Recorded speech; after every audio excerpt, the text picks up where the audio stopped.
Bon matin, chers membres et futurs membres de la QDR section Saint-Félicien. Je me présente Guy Claveau, votre nouveau président pour l'année 2017-2018. Un mot de bienvenue à nos invités de marque, Mme Suzanne Boisclair et M. Jean-Pierre Gagnon, ainsi que M. Guy Dufour, commanditaire et recherchiste de nos conférenciers. Maintenant, vous savez tous que la loi 115 adoptée par le gouvernement en juin dernier traite de la maltraitance et des abus envers les aînés, qu'ils soient à la maison, donc dans leur domicile, il y en a qui subissent des abus, en résidence privée pour personnes autonomes ou semi-autonomes, en résidence intermédiaire et enfin dans les CHSLD. La couleur de nos interventions sera de bientraitance, c'est-à-dire d'avoir de l'empathie envers nos aînés, de se mettre à leur place, car tôt ou tard, nous les remplacerons dans ces habitations et nous devrons peut-être réapprendre à vivre ensemble avec nos particularités. Nous développerons des activités d'animation dans les résidences, la création de comités milieu de vie pour être en lien avec nos propriétaires et les résidents. Un comité d'arrivants. Je trouve souvent qu'il y a des aînés qui arrivent dans une nouvelle résidence puis qu'on ne facilite pas beaucoup leur intégration. Donc, ce serait important aussi d'avoir un tel comité. Les règlements de la résidence qui sont fournis par le propriétaire, le bail de location et son annexe 6. Nous comptons donc sur un membership fort en qualité et en quantité afin d'être un exemple pour notre région et pour notre section. Maintenant, je laisserai la parole à M. Jean-Pierre Gagnon, chef des relations des communautés et des relations avec les différents partenaires de la direction SAPA, qui est le programme de soutien à l'autonomie des personnes âgées. Je fais partie de la direction SAPA, soutien à l'autonomie des personnes âgées. C'est une nouvelle direction en lien avec la réorganisation du réseau, où les services ont été réorganisés. Entre autres, dans notre direction, on a deux grandes branches. Une c'est Caroline Gay, qui est la directrice, qui regroupe l'ensemble des CLSC soutien à domicile, qui maintenant font partie de la même équipe. Donc, je fais partie de cette direction-là. Et on a la direction de l'hébergement, qui est la directrice, c'est Dominique Coutelet, directrice adjointe. À ce moment-là, on regroupe l'ensemble des CHSLD ensemble. Je travaille aussi au niveau des ressources intermédiaires. Donc, je suis responsable des ententes avec les ressources intermédiaires, de la qualité des services qui sont offerts aussi dans les ressources. Et je suis responsable aussi des ententes de collaboration avec les résidences privées pour aînés. Alors, on est venu aujourd'hui vous présenter globalement les services qui sont offerts aux personnes âgées qui sont en perte d'autonomie. Donc, du domicile au CHSLD. Dans le fond, on va faire un peu un survol un peu des services. Donc, la vision et la mission du soutien à domicile, évidemment, de soutenir l'autonomie des personnes âgées afin qu'il puisse demeurer le plus longtemps possible dans son domicile en tenant compte des besoins de ses proches. Donc là-dedans, il y a deux mots-clés, le soutien et les besoins des proches. Donc on se préoccupe évidemment de ceux qui sont les aidants, qui sont mis à contribution, évidemment, et il faut se préoccuper de notre usager, il faut se préoccuper aussi de l'environnement. Ça, c'est des choses importantes. Au niveau de la mission, donc, dans le fond, on veut favoriser le maintien des personnes ayant des incapacités temporaires ou permanentes, maintenir et accroître la qualité de vie des personnes et prévenir l'épuisement des proches. Donc, vous voyez, les proches sont toujours considérés là, dans nos préoccupations. Au niveau du fondement, le domicile, c'est le premier choix. Pour ceux qui se rappellent, en 2003, il y a une politique gouvernementale qui s'appelait « Chez soi, premier choix ». On est en continuité de cette politique-là On sait que c'est le choix des personnes âgées de demeurer à domicile. Et le soutien à domicile, évidemment, tous les services doivent être mis à contribution pour faire en sorte de maintenir les gens le plus longtemps possible à domicile. La reconnaissance et l'engagement du support des proches aidants et des familles. Donc, lorsqu'il y a une évaluation, les familles, les proches font partie de l'équation des services et de l'évaluation pour faire en sorte que la personne demeure le plus longtemps possible à domicile. Le soutien au milieu naturel, une responsabilité collective. Donc, évidemment, on fait appel au réseau. On fait appel au réseau de services pour supporter les familles, mais aussi parce que l'État ne peut pas combler tous les besoins. Ça, c'est clair. Donc, ça fait partie du fondement. La philosophie de l'intervention, dans le fond, ce qui est important, c'est de soutenir l'autonomie décisionnelle de l'usager. Donc, on est davantage en accompagnement.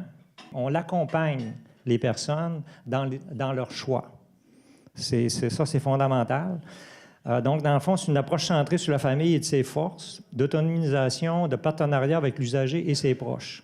Une chose importante, c'est que l'adaptation du domicile puis les techniques doivent être envisagées avant le recours à une assistance à un tiers. Donc, dans ce dernier cas, les soins et les services sont rendus avec différents niveaux de soins, enseignement partiel et enseignement total. Dans le fond, il faut que la personne aille au maximum de ses capacités avant d'arriver à suppléer pour ses incapacités. Tout ça pour que la personne puisse être autonome le plus longtemps possible. Demeurer actif dans ses activités fait en sorte qu'on maintient l'autonomie davantage que de suppléer à sa place. À ce moment-là, il peut y avoir une perte d'autonomie.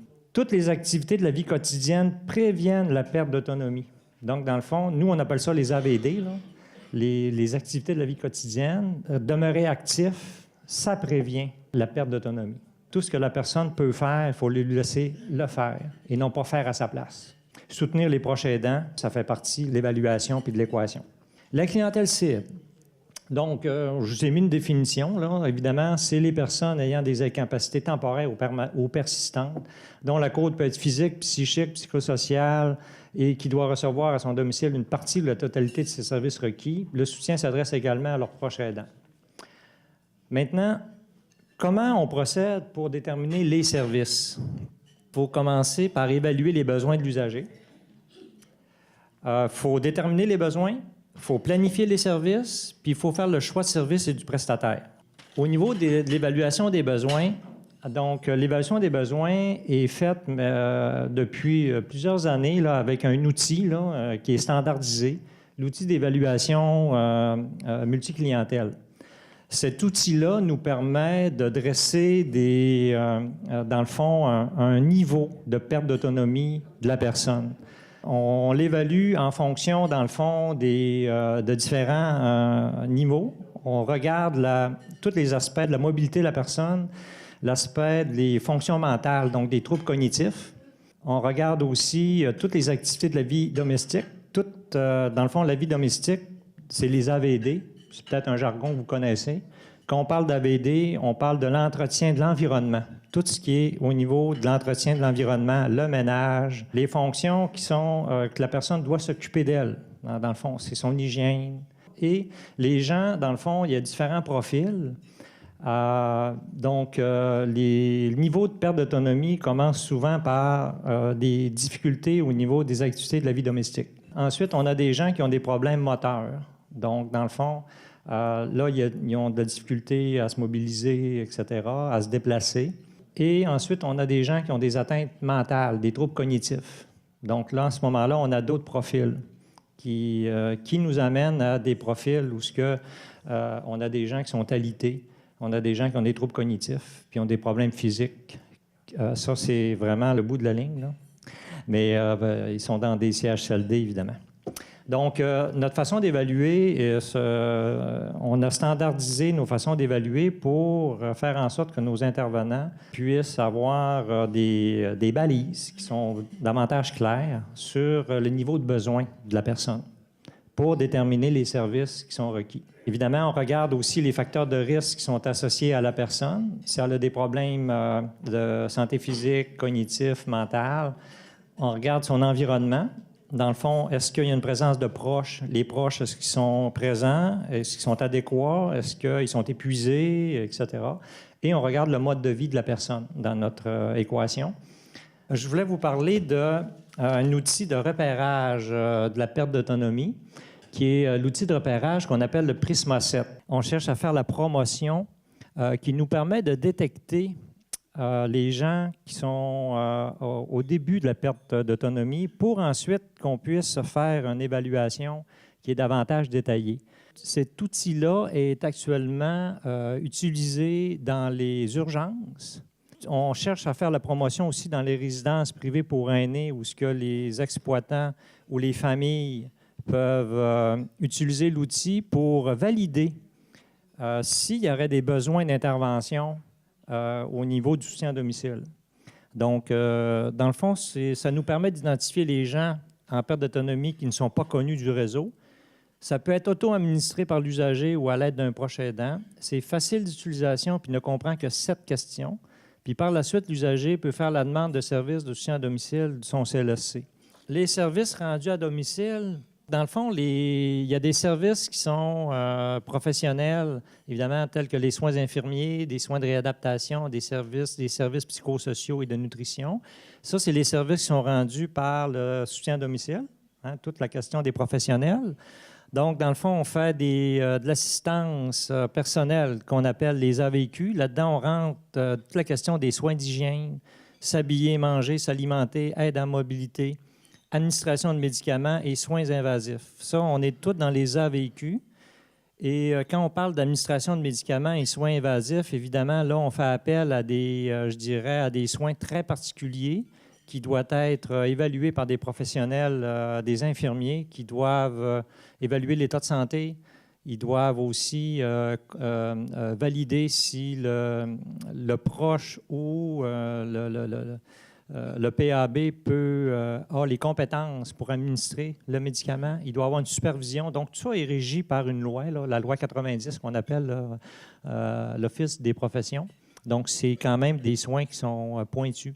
Et les soins invasifs sont généralement faits par le personnel du SAD. Donc, les aides domestiques, donc les AVD que je vous parlais tantôt, donc là, on parle d'entretien ménager, la lessive, le repas. Donc, dans le fond, tout ce qui est tout ce qui est au niveau de l'environnement. Et les services qui peuvent être offerts aux proches, le répit, gardiennage, la présence, la surveillance, le soutien technique, équipement et aide technique. Donc, ça, c'est tous les services qui peuvent être offerts à domicile. Et on va le voir, qui peut donner ces services-là. Donc, évidemment, on a le réseau, on a le CLSC, on a les résidences privées pour aînés, on a les entreprises d'économie sociale, les coops qu'on appelle, hein, et on a les employés de gré à gré par le chèque emploi-service et les organismes communautaires. Évidemment, le CLSC, dans le fond, réfère de façon presque systématique toutes les activités de la vie domestique.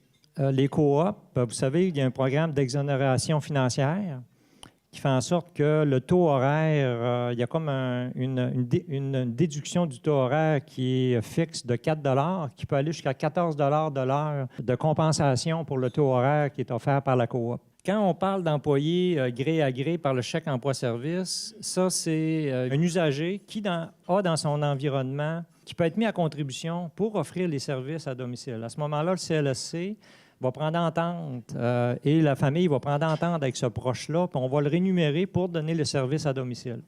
C'est ce qu'on appelle le chèque emploi-service. Les organismes communautaires, évidemment, sont des distributeurs de services aussi. Hein, ils font partie, évidemment, de l'équation.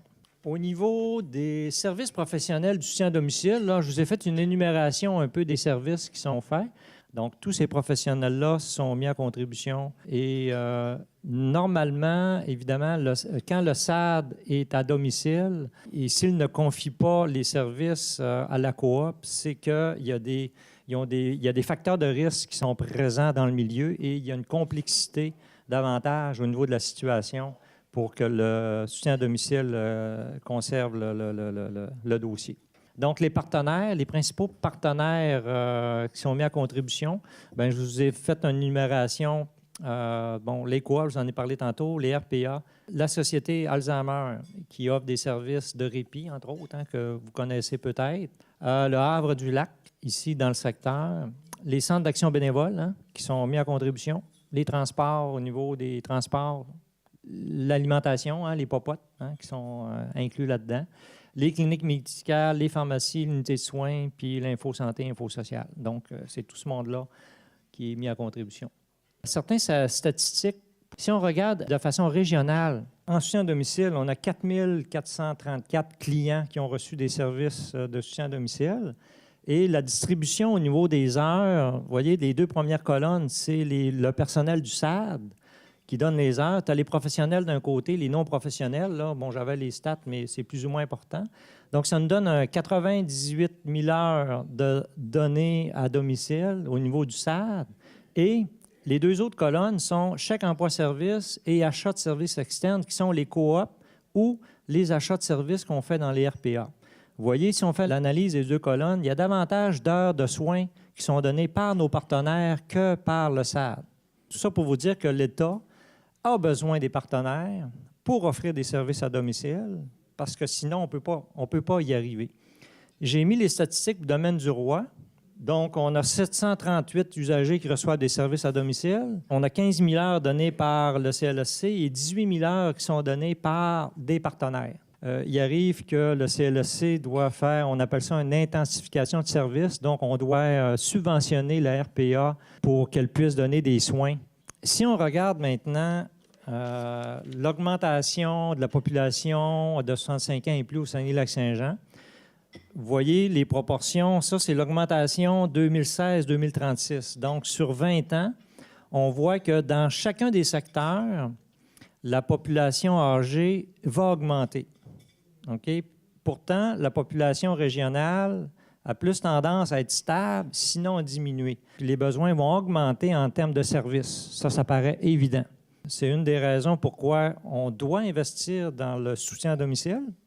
Cette année, entre autres, en tout cas, il n'y a pas eu de coupure au soutien à domicile. Il y a eu un investissement tant en termes d'heures, soins avec nos partenaires. Le nombre d'heures et de financement a augmenté. On s'apprête à le faire d'ailleurs. On a augmenté le nombre de places au niveau des résidences intermédiaires. Il va y avoir une quarantaine de places dans la région qui va être, au courant de l'année, qui va être mis à notre disposition. Au niveau de l'offre d'hébergement, on a les résidences privées, les ressources intermédiaires, puis les centres d'hébergement de soins de longue durée. Donc, je vais passer le micro à Mme Suzanne Boisclair. Je suis là pour vous parler des résidences privées pour aînés. J'ai l'impression que c'est un sujet qui vous tient à cœur. Ça fait qu'on va essayer en tout cas, je vais essayer de répondre du mieux que je peux à vos attentes et à vos questionnements. Si on regarde en débutant la diapo qu'il y a à l'écran, ça vous donne un petit peu, ça date de 2014, mais probablement que les proportions sont assez similaires présentement. Où est-ce que nos aînés sont? Où est-ce qu'ils habitent selon les types d'hébergement dont Jean-Pierre parlait? Alors, on voit que c'est quand même la majorité des personnes âgées qui demeurent à domicile, quand on dit domicile conventionnel, parce que quand on parle de résidence pour personnes âgées, les gens sont aussi dans leur domicile. Mais au niveau conventionnel, c'est 87,7 % des gens qui y vivent. Pour les résidences privées pour aînés, c'est 8,7 %. Les ressources intermédiaires et les ressources de type familial, c'est un petit 0,7 %. Ça a augmenté beaucoup. Tant mieux, parce que je pense qu'il y a un besoin là. Puis il y avait effectivement, on regardait il y a un an ou deux, puis c'est souvent là qu'il y a les listes d'attente parce que c'est un grand besoin, les ressources intermédiaires. Les gens ne sont pas nécessairement en perte d'autonomie assez élevée pour être dans un CHSLD, mais ont besoin davantage de soins. Et dans les CHSLD, c'est 2,8 %. On sait que les CHSLD, les places en CHSLD n'augmentent pas. Même, il y a eu certaines diminutions au niveau des CHSLD. Donc, il y a des hébergements alternatifs là, qui se développent. Alors, c'est quoi une RPA? Les résidences privées pour aînés, on se rappellera qu'avant 2007, il n'y avait aucune réglementation. Donc, c'était n'importe qui pouvait ouvrir une résidence pour personnes âgées. C'était pas normé, il n'y avait pas de certification, etc. Le premier règlement qu'il y a eu par rapport aux résidences privées, c'est en 2007. Et en 2011, 2012, mais ça a été mis en application en 2013, il y a eu la loi 16 qu'on appelle. Ça a été le resserrement des critères pour les résidences privées pour aînés, pour encore plus mettre des normes et des exigences pour les résidences privées pour aînés. Donc, un exploitant, maintenant, ne peut pas exploiter une résidence privée pour aînés s'il n'a pas un certificat ou ce qu'on appelle une attestation temporaire. Ça, c'est la première année de vie d'une résidence. Il y a des normes qui sont respectées et ils ont à travailler d'autres critères pour devenir vraiment certifiés. Alors, tout ça, ça s'imbrique dans la loi sur la santé et les services sociaux. Donc, ici, vous avez la définition qui est vraiment dans la loi de la santé et des services sociaux. Donc, une résidence pour aînés est tout ou en partie un immeuble d'habitation collective occupé ou destiné à être occupé principalement par des personnes âgées de 65 ans et plus, ou sont offerts par l'exploitant de la résidence, outre la location de chambres ou de logements, différents services compris dans au moins 2 des catégories suivantes. Services de repas, services d'assistance personnelle, soins infirmiers, services d'aide domestique, services de sécurité et services de loisirs. À partir du moment où un établissement ou une organisation répond à ces critères-là, il doit à ce moment-là être certifié. Le coût de ces services peut être inclus dans le loyer. Ça peut être, souvent on va dire, c'est un tout inclus, les services sont inclus, il n'y a pas un choix. Ou ça peut être aussi un autre mode de financement ou comme des services à la carte. On sait qu'il y a des résidences privées qui ont des services à la carte. Donc, chaque service que vous utilisez, il y a un coût qui s'y rattache. Sont considérés également offerts par l'exploitant d'une résidence privée pour aînés, outre ceux qui offre directement, des services offerts indirectement par un sous-traitant avec lequel l'exploitant a conclu une entente de service. On sait que dans la région, il y a, je vous dirais, près d'une vingtaine de résidences privées pour aînés qui font affaire aux coops, justement, ou aux entreprises d'économie en aide domestique pour donner les services. Donc, ces services-là sont considérés comme des services de la résidence. Donc, les propriétaires, que ce soit un organisme communautaire ou un propriétaire privé, est responsable quand même de l'ensemble des services, mais ils sont donnés par une coop. Donc, c'est un contrat de service entre l'exploitant et la coop, mais le résident, en fait, paie son logement à l'exploitant et les services à la coop. Parce que les services ne sont pas au même coût pour tout le monde. C'est un peu le PEFSAD qu'on parlait tout à l'heure. C'est que, dépendamment du revenu, il va y avoir une exonération plus ou moins grande pour la personne qui a les services. Donc, il y a une modification de service ou un jeu de service, de coût de service qui est là. Et depuis cette loi-là aussi, l'appellation résidence privée pour aînés est devenue une appellation réservée. Ça veut dire qu'il n'y a pas d'autres organismes qui peuvent s'appeler résidence privée pour aînés, sinon les résidences qui sont certifiées par le ministère de la Santé et des Services sociaux. Je vais vous parler de la catégorisation. Puis, je vais quand même faire une petite mise en garde, c'est qu'on s'attend, en tout cas, que le règlement soit modifié probablement à partir de cet automne.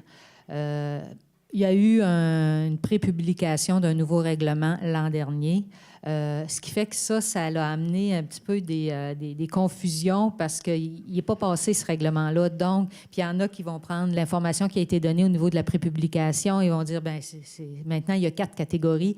Oui, le projet de règlement proposait l'automne dernier 4 catégories, mais il n'a pas été adopté encore. Donc, on a toujours 2 catégories de résidences privées pour aînés. Encore là, je vous dirais qu'il y a aussi une confusion dans l'interprétation des choses. C'est que les gens pensent que quand on parle de résidence autonome ou résidence semi-autonome, on parle des gens qui y vivent.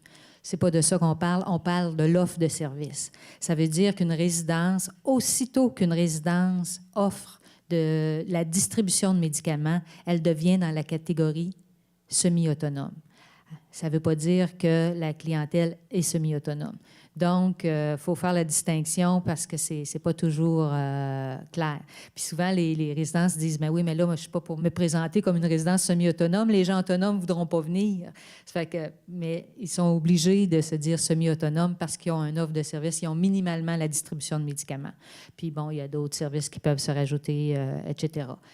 Quand on parle d'une résidence autonome, ça veut dire qu'il n'y a aucun service d'assistance à la personne. C'est vraiment juste repas, loisirs, surveillance, etc.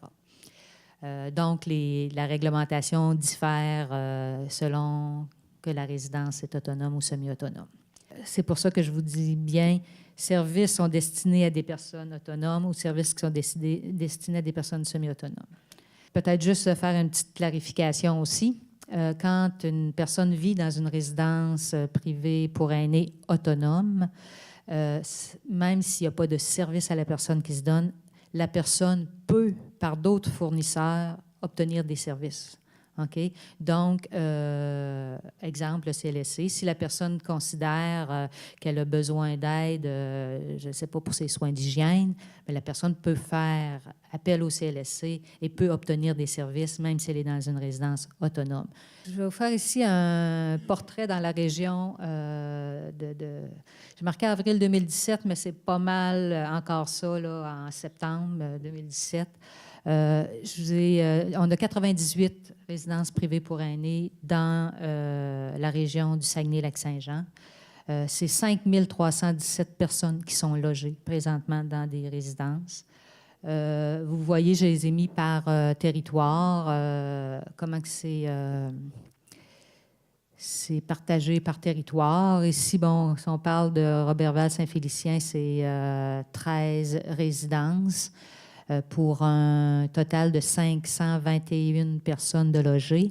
Et dans le territoire de Dolbeau-Mistassini, Maria-Chapdelaine, en fait, c'est 17 résidences pour 748 personnes logées.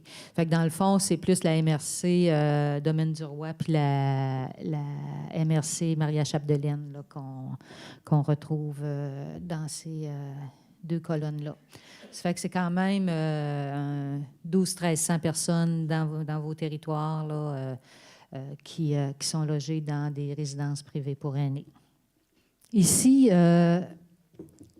toujours au niveau régional, dans nos 98 résidences privées, nous avons 29 résidences qui sont des organismes à but non lucratif. Okay?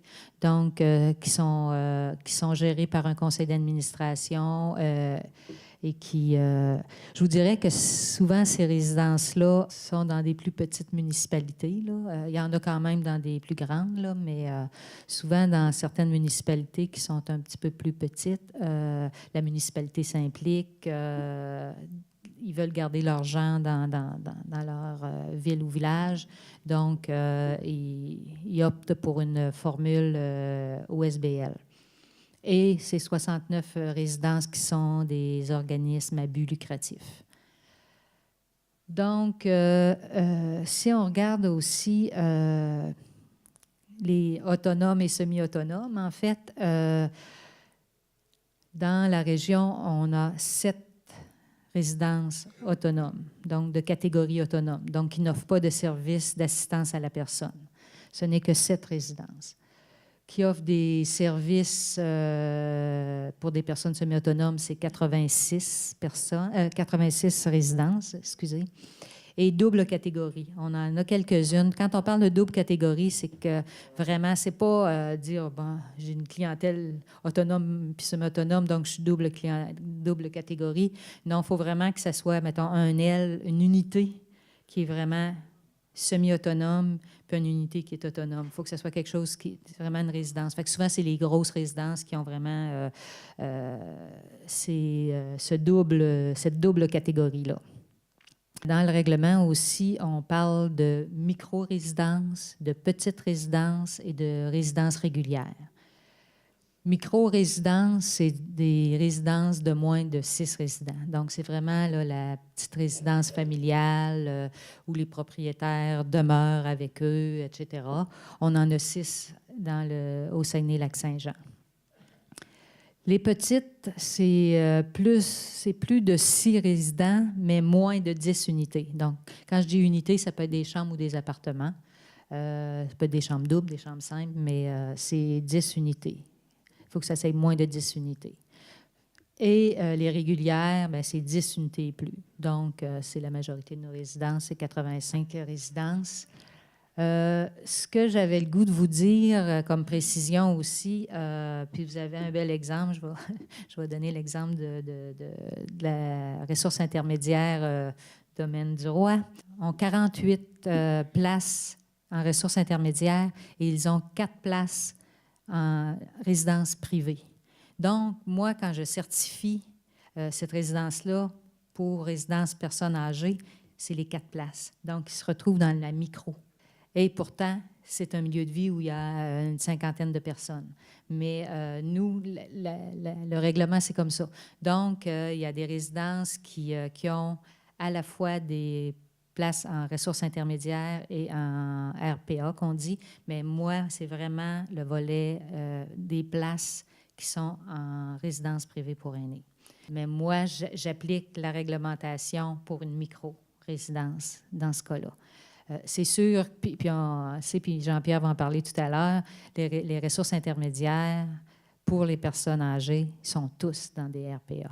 Ce qui fait que, ou en tout cas, ils ont tous un lien avec des RPA. Donc, à un moment donné, ça peut être confondant aussi là, pour les gens. Puis c'est sûr qu'il y a un jugement puis une logique à y avoir aussi. Il reste que ces gens-là vivent tous ensemble. Donc, souvent, on travaille ensemble pour donner un sens au milieu de vie, dans le fond.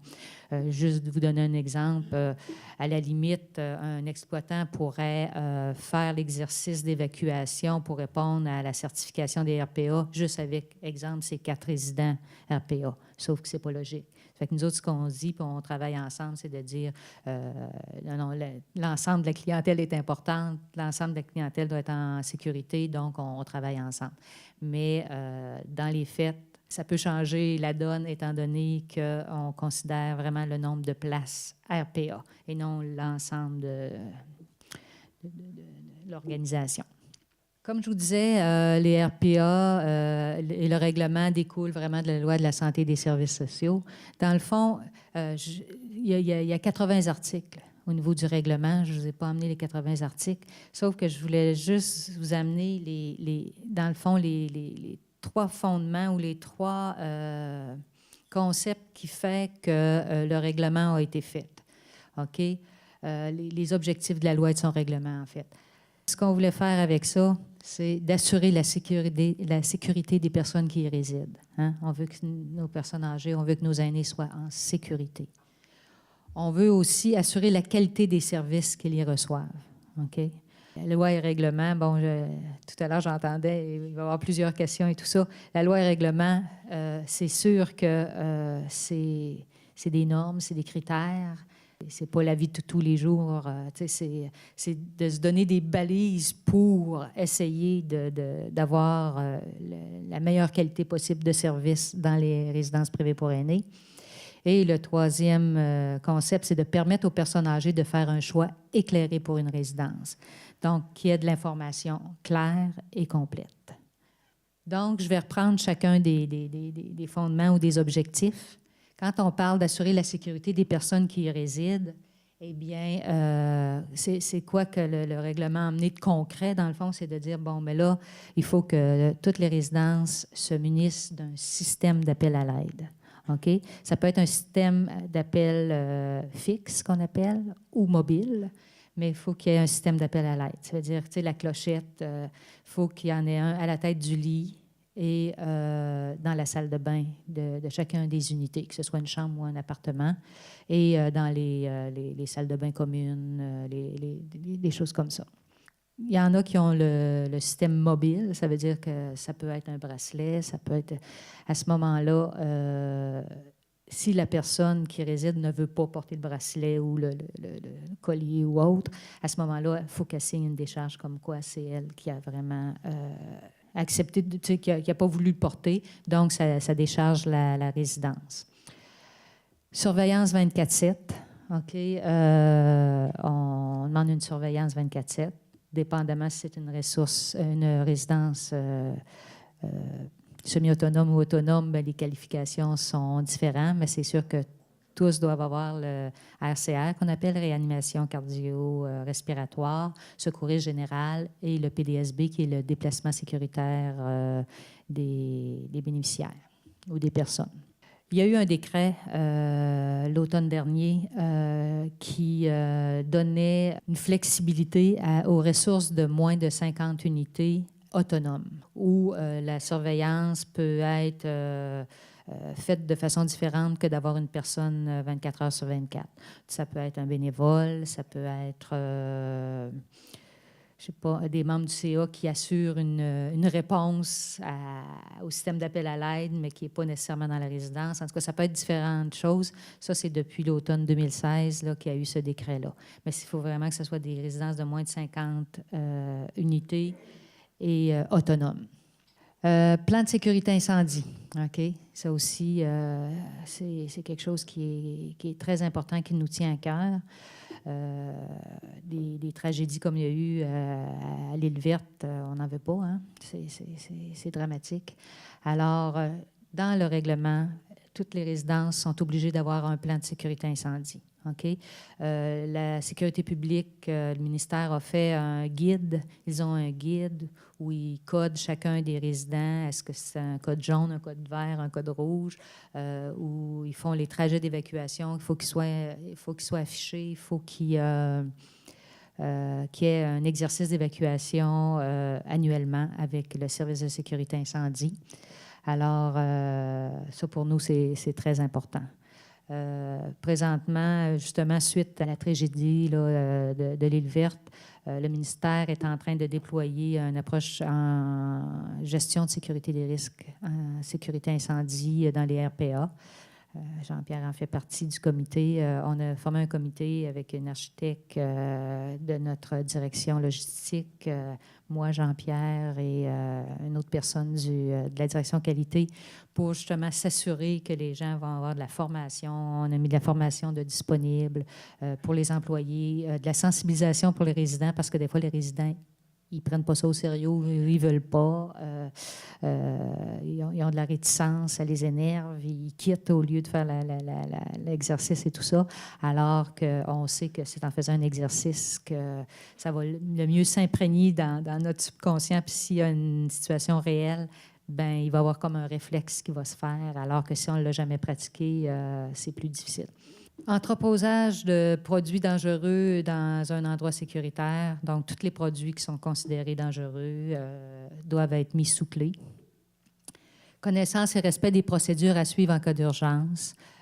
Tous les employés doivent prendre connaissance des procédures, que ce soit pour chaleur accablante, que ce soit pour, dans le cas d'un décès d'un résident, que ce soit un comportement préjudiciable d'un résident, fugue ou... en tout cas, là, je ne les ai pas toutes en tête. Puis ça, ils ont toujours un petit cahier, un petit cartable à la main des employés pour qu'ils sachent vraiment quoi faire. C'est simple, mais c'est clair qu'est-ce qu'ils doivent faire si des situations d'urgence comme ça arrivent. Connaissance et respect des recommandations du guide de prévention des infections dans une RPA. La santé publique nationale a fait un guide vraiment dédié aux résidences privées pour aînés pour éviter des contagions ou des épidémies de grippe ou de gastro-entérite, etc. Ça fait que toutes les méthodes de prévention là, des infections. Et puis disponibilité d'une trousse de premiers soins. Chaque résidence est tenue d'avoir minimalement une trousse de premiers soins avec... il y a une liste qui est donnée pour savoir qu'est-ce que doit comporter cette trousse-là. Et ils doivent faire une vérification là, à une fréquence X là, pour s'assurer que la trousse est toujours complète et disponible. Maintenant, si j'arrive au deuxième objectif, c'est assurer la qualité des services qu'ils y reçoivent. Donc, détermination des informations que doit contenir le dossier d'un résident. OK, c'est sûr que chaque dossier de résident doit avoir... annuellement, les résidents complètent une fiche pour le consentement à donner des renseignements personnels. OK, ils disent à qui ils acceptent que les renseignements soient donnés. Ça peut être au CLSC, ça peut être au CIUS, ça peut être aux médecins, aux pharmaciens, etc. Puis ça se fait chaque année. Donc, l'exploitant va respecter les volontés de consentir à communiquer les renseignements personnels du résident. Il y a aussi le consentement aux soins quand c'est une résidence semi-autonome. Il y a aussi l'exigence de formation pour les préposés avec le nouveau règlement qui a été mis en vigueur en 2013. Puis c'est sûr qu'il y a eu, c'est une période de transition parce que ça ne se fait pas du jour au lendemain parce qu'on a beaucoup de résidences au Québec. Il y a une formation qui a été mise sur pied exprès pour les préposés qui travaillent dans les RPA. Ça fait que dépendamment du profil de l'employé, il devait faire soit toute la formation, une partie ou pas du tout parce que ça faisait plus de 5000 heures qu'il travaillait, etc. Mais maintenant, il y a un souci de formation des employés dans les RPA. Bien entendu, tout à l'heure, comme je vous disais, il faut que les personnes, on appelle ça, qui assurent le seuil minimal, ça veut dire que les personnes qui se retrouvent seules dans une résidence doivent avoir le RCR secouriste et le PDSB. Vérification des antécédents judiciaires de l'exploitant, de l'administrateur et du personnel. Ça aussi, c'était nouveau dans le règlement de 2013. Maintenant, depuis avril 2015, c'est systématique. Tous les exploitants et les dirigeants des RPA, leurs antécédents judiciaires sont vérifiés. Pour les exploitants, les dirigeants et les administrateurs, c'est nous, à la direction qualité, qui faisons la vérification systématique. Et pour le personnel, c'est l'exploitant qui doit faire la vérification pour son personnel pour s'assurer qu'il n'y a pas d'antécédent judiciaire qui vient, en contradiction avec les tâches que la personne fait. Il faut faire attention, ce n'est pas parce que quelqu'un a des antécédents judiciaires qui automatiquement est exclu d'une résidence, parce qu'il y a aussi les droits et libertés de la personne. Bon, il y a d'autres lois qui viennent en contradiction avec ça. Mais le ministère a fourni une grille d'analyse pour voir si les antécédents pourraient avoir un lien avec le travail de la personne. Fait que, voilà. Vérification que les activités professionnelles sont exécutées par du personnel habilité à le faire. Quand on parle d'activités professionnelles, Jean-Pierre en a parlé un petit peu, ça peut être de l'administration de médicaments, ça peut être certains soins invasifs, etc. À ce moment-là, il faut que la personne, présentement, pour tout ce qui est l'administration de médicaments et les soins invasifs, c'est les CLSC qui donnent la formation. Éventuellement, ça va être les commissions scolaires, mais présentement, c'est vraiment la CLSC. Et ces actes-là doivent être confiés aux préposés, aux non-professionnels, dans le fond, et entourés d'un encadrement important là, selon le Code des professions par rapport aux actes délégués. Les règles à observer lors de la distribution et de l'administration de médicaments. Hein, c'est sûr que ça aussi, au CIUS, c'est la direction des soins infirmiers qui a le mandat de la règle de soins pour tous soins infirmiers sur notre territoire. Et il y a une entente de collaboration que Jean-Pierre s'occupe avec chacune des résidences pour dire comment on communique, qui fait quoi, quand il arrive telle situation, à qui je m'adresse, etc. Fait que c'est pas mal les principaux points pour dire on s'assure de la qualité des services. Et le troisième objectif, permettre aux personnes âgées de faire un choix éclairé pour une résidence, information claire et complète. C'est sûr qu'on ne veut pas que les personnes s'engagent ou signent un bail sans vraiment bien connaître les conditions de la résidence. Fait que ce qu'on demande aux résidences, à part les micros. C'est vraiment la détermination d'un contenu minimal pour un document d'accueil qui va être remis à un futur résident. Donc, que les résidents sachent c'est quoi les services qui sont donnés, c'est quoi le coût des services, c'est quoi la fréquence, c'est-tu des services à la carte, c'est quoi les heures de repas, c'est quoi les règlements. On demande d'être le plus précis possible pour que le résident fasse un choix éclairé de sa résidence. D'ailleurs, je regardais il y a quelques années, je pense que c'était en 2015, je pense que c'était dans le cadre du MADA à Ville-Saguenay, il avait fait un guide pour se magasiner, entre guillemets, une résidence. C'est sûr que je le regardais cette semaine avant de venir, puis il y a tellement de choses qui ont changé là, qui seraient vraiment à mettre à jour, mais il reste que c'est un outil, en tout cas, qui serait plaisant qu'il soit refait parce que ça pouvait vraiment aider les personnes à faire une réflexion sur ses besoins actuels et futurs parce qu'on ne veut pas déménager tous les ans. Des fois, on va dire, ben là, j'ai pas besoin de service, mais peut-être que dans 3 ans, je vais en avoir besoin. En tout cas, ça fait que ça a amené une bonne réflexion autant sur les besoins que sur notre capacité financière aussi à aller vivre dans une résidence. OK. Procédure de plainte et son affichage. Alors, bien entendu, la résidence comme telle devrait avoir une procédure de plainte si les gens ne sont pas satisfaits, mais on sait que aussi le commissariat aux plaintes et à la qualité des services du CIUS traite les plaintes relatives au RPA. Donc, si le résident ou la résidente n'a pas eu satisfaction en s'adressant à la direction, etc., peut porter plainte ou la famille au commissariat aux plaintes. Et à ce moment-là, il y a une enquête administrative qui est faite là, pour voir ce qui s'est passé et faire des recommandations. Puis cette procédure-là, habituellement, on demande qu'elle soit dans le document d'accueil et qu'elle soit affichée.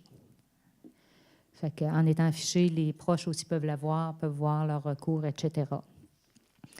Bail détaillé et son annexe. Donc, on a un nouveau bail, un nouveau formulaire, je vous dirais, depuis février 2015, où il y a le bail qui ressemble sensiblement à si vous alliez dans n'importe lequel des logements, mais il y a une annexe pour les services, où on demande de détailler l'ensemble des services de la résidence que le résident prend. Dépendamment de, comme je vous dis, de si c'est un tout inclus ou si c'est des services à la carte. On a aussi grille de services et leurs coûts. On demande aux résidences de détailler leurs services et leurs coûts, même si c'est un tout inclus, pour à peu près avoir une idée de ce que ça représente, les services que vous avez. Et il y a le coût du logement qui est à part. Donc, ça donne vraiment une bonne idée. Si c'est des services à la carte, à ce moment-là, ils sont inscrits au bail et la personne signe comme quoi elle a accepté tel service à tel coût mensuel. C'est sûr que ça peut arriver qu'en cours de bail, il se rajoute des services. À ce moment-là, ça doit être fait par écrit aussi.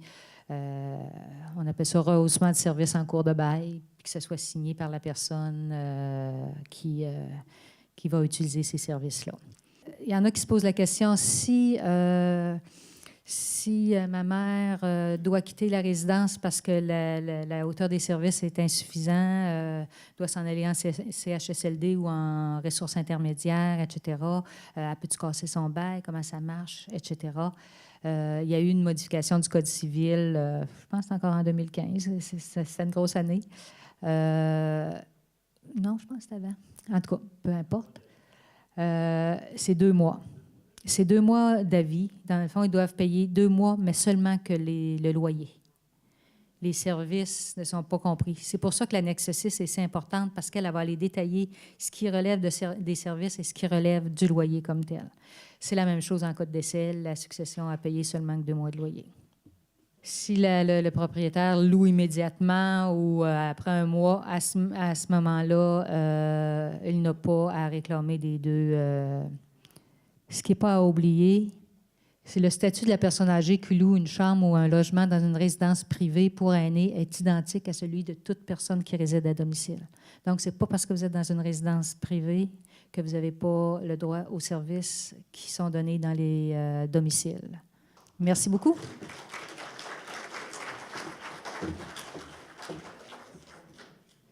J'ai commencé à parler de domicile. Suzanne a parlé des résidences privées. Et maintenant, quand les besoins évoluent, donc à ce moment-là, il est question d'une ressource intermédiaire. Quand on parle d'une ressource intermédiaire, évidemment, ça s'adresse à une clientèle qui a un niveau de perte d'autonomie qui est quand même assez important. À ce moment-là, on parle, puis souvent le point de bascule entre le fait de demeurer à la maison ou demeurer dans une résidence, c'est souvent en lien avec des problèmes cognitifs. Donc, à ce moment-là, le niveau de besoin augmente considérablement parce que c'est une question de sécurité.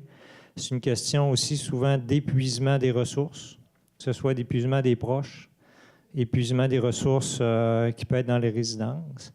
Donc, à ce moment-là, ça s'adresse à une clientèle qui a des problèmes tant au niveau d'entretenir, évidemment, l'environnement et s'entretenir au niveau des soins d'hygiène, des problèmes, des gens qui ont des problèmes de mémoire, qui ont des problèmes cognitifs, de jugement, etc. Donc, dans la région, nos ressources intermédiaires, on doit prendre une entente avec des exploitants. C'est régi par des conventions, c'est régi par vraiment des ententes là, qui sont nationales. Donc, il y a des associations dont M. Dufault fait partie et tout ça. Donc, c'est vraiment un partenariat entre le public et le privé. C'est une entente qu'on a ensemble. Donc, dans le fond, les ressources vont offrir des services de soutien et d'assistance. Dans le fond, ils vont offrir tous les services d'entretien, les services d'hygiène, les services d'alimentation, etc. Sauf que les services professionnels sont offerts par le réseau. Donc, les travailleurs sociaux, les infirmiers, le personnel infirmier. D'ailleurs, dans chacune des RI, il y a une travailleuse sociale qui est dédiée à chacune des RI. Il y a une infirmière qui est dédiée à chacune des RI. C'est les deux pivots là, qui sont ces deux services professionnels principaux. On a aussi les ergos, les physios, etc., qui vont être mis en contribution en fonction des besoins des clients. Les services d'assistance particuliers sont déterminés par le CIUS en fonction des besoins de l'usager. Donc, il va y avoir une analyse des besoins. Et à ce moment-là, on va demander à la ressource de répondre à ces besoins-là, qui peut être en lien avec l'alimentation, mobilité, au niveau des comportements aussi, parce qu'on a des gens qui peuvent avoir certains problèmes de comportement, évidemment. Donc, dans le fond, comme je disais tantôt, tout ça pour répondre à des besoins, à des gens qui ne peuvent plus résider soit dans leur domicile ou en RPA. Et la clientèle principale des troubles cognitifs que je vous disais tantôt. Donc, quand on parle de troubles cognitifs, évidemment, quand on ouvre une ressource intermédiaire, actuellement, on est justement en développement. Dans nos appels d'offres, évidemment, la résidence doit être sécurisée pour répondre à ces besoins-là. On doit aussi, les résidences sont adaptées à des pertes d'autonomie physique. Donc, ça implique des milieux vraiment pour tenir compte des problèmes de mobilité, parce qu'on a des RI SAPA, mais on a des RI DP aussi, des déficiences physiques. Donc, Domaine du Roi, d'ailleurs, ils ont les deux volets. Ils ont un volet de SAPA et aussi de déficience physique. Mais tout ça pour dire que dans la région, on a 18 ressources intermédiaires, on a 358 places actuellement, puis on en a 40 en développement. Donc, on est en développement au niveau des besoins. On va en ouvrir des places à Alma, on va en ouvrir au Saguenay aussi, Jonquière et Chicoutimi. Et on a une liste d'attente qui est quand même importante au niveau des RI, ce qui fait en sorte qu'on a des gens qui se retrouvent à domicile et qui se retrouvent dans des ressources privées pour aînés qui sont en attente. Donc, c'est là qu'on doit, je vous parlais d'intensifier les services, là, on n'a pas d'autre option parce qu'on ne les enverra pas dans un CHSLD. On va évidemment les garder dans leurs ressources en attendant d'aller dans les RI. Donc, les CHSLD, je vous ai juste fait un portrait parce qu'on ne s'attendra pas sur ces services-là. Mais donc, au niveau régional, on en a 15. On en a 9 au Saguenay et 6 au Lac-Saint-Jean pour voyez un peu les proportions. Et ici, dans le secteur, on a 2 CHSLD, un à Saint-Félicien puis un à Roberval pour un total de 148 usagers. Puis, on a une liste d'attente qui est plutôt faible au niveau régional. Alors, c'est ce qui conclut un peu les informations sur les ressources disponibles.